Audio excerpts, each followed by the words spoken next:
pag-harvest at pag-deliver ng mga lechugas sa isang palengke. Aking ikukwento. Magandang umaga sa ating lahat. Ngayong araw na ito ay kukwento ko kung paano ko hina-harvest at ibinibenta ang mga lechugas ko dito sa aking greenhouse hanggang mapunta ito sa aming bayan. Tara, simulan na natin. Matapos nating matransplant ang lechugas para sa susunod na harvest ay agad ko nang nilinis ang mga gamit ko dito sa loob ng greenhouse. Inaasahan ko na sa susunod na 30 hanggang 45 araw ay makakaani tayo ng Olmety at Red Orbital. Ito nga pala ang mga itsura nila.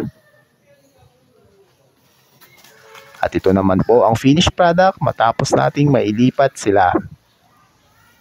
Kinabukasan, merong umorder sa akin ng 12 cups ng lechugas at gusto nilang i-deliver ko iyon sa kanila ngayong araw mismo. So, walang pagdadalawang isip ay inihanda ko na ang paglalagyan at nilagyan ko isa-isa ng plastic ang bawat baso. Ang purpose nga pala nito ay para hindi matanggal at kumalat ang mga ugat habang hindi pa ang mga ito na ibebenta.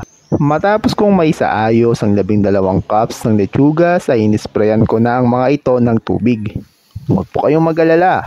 Walang halong chemical yang inispray ko. Purong tubig po yan. Ito ay para manatiling fresh o hindi madaling matuyo ang mga dahon. After that ay kinarga na natin ito sa aming tricycle at bumiyahe na kami papuntang palengke. Hindi naman masyadong kalayuan ang palengke dito sa amin. Mga 1 kilometro lamang ang layo nito o 5 minuto lamang ang tagal nito mula sa aming bahay. Siya nga pala yung buyer ng aming lechugas. Nabentahan na namin siya nung mga nakaraan. At ang sabi niya ay mabilis daw maubos yung mga lechugas na nilalako niya na galing sa aking farm. Kaya umorder ulit siya.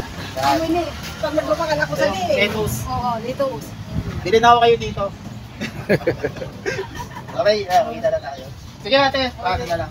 Salamat. Ngayong nabenta na namin ang lechugas ay umuwi na kami ng aking papa sa aming bahay. Kumita tayo ng 300 para sa oras na ito. Hindi na rin masama. Yan nga pala yung Mount Bulusan. Medyo mahiyain siya, kaya nagtago muna siya sa likod ng mga ulap. Sana nagustuhan nyo ang maiksing kong kwento kung paano ko naibenta ang aking mga lechugas from my hydroponics farm to the public market.